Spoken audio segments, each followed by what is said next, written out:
because you have surrendered completely to Jesus. And you keep half.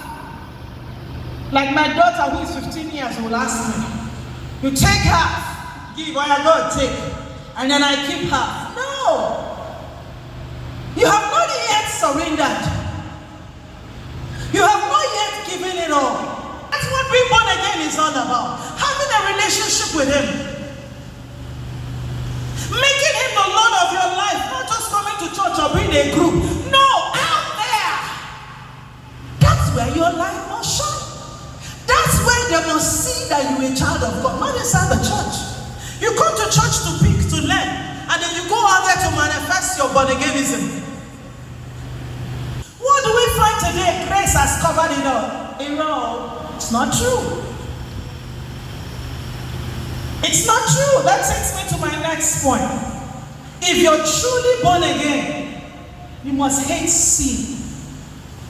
If the seed of Christ is inside of you, you have allowed God to plant it inside of you, you will hate sin. You can't be born again and still enjoy sin. You can't be born again and still like sin. You can't be born again and still be committing sin. Thank God for grace, but you will not take grace for granted.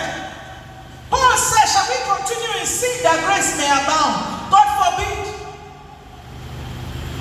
We need this foundation if we want to have an excellent relationship wherever we go to. Somebody said, why did you stop active law practice? Not that lawyers are liars, according to them, because when you look at the technicalities of law, it is written there. That's what we practice. It's not as if it's a lie. But there are certain things my conscience won't carry. And I said I won't. There are different aspects of law that I will. I'm comfortable doing this. I'm comfortable doing that.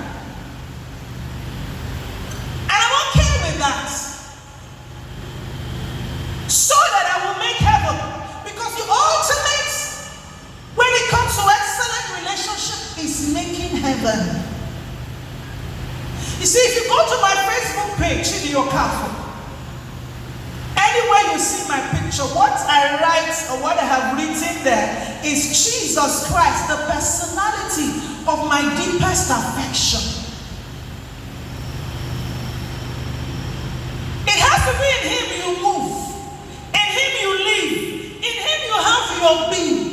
Your daily life must be all about Jesus. I'm not saying pray 24 hours. I don't pray 24 hours. I'm not saying don't relate with your husband. I relate with my husband. There's time for everything, according to Ecclesiastes chapter 3. I cook for him. I wash his clothes. I iron for him. I treat him well in bed. That's my duty as a wife. You must do all that. At the same time, still find time to service your relationship with Jesus by going soul winning, coming to church to worship, serving Him.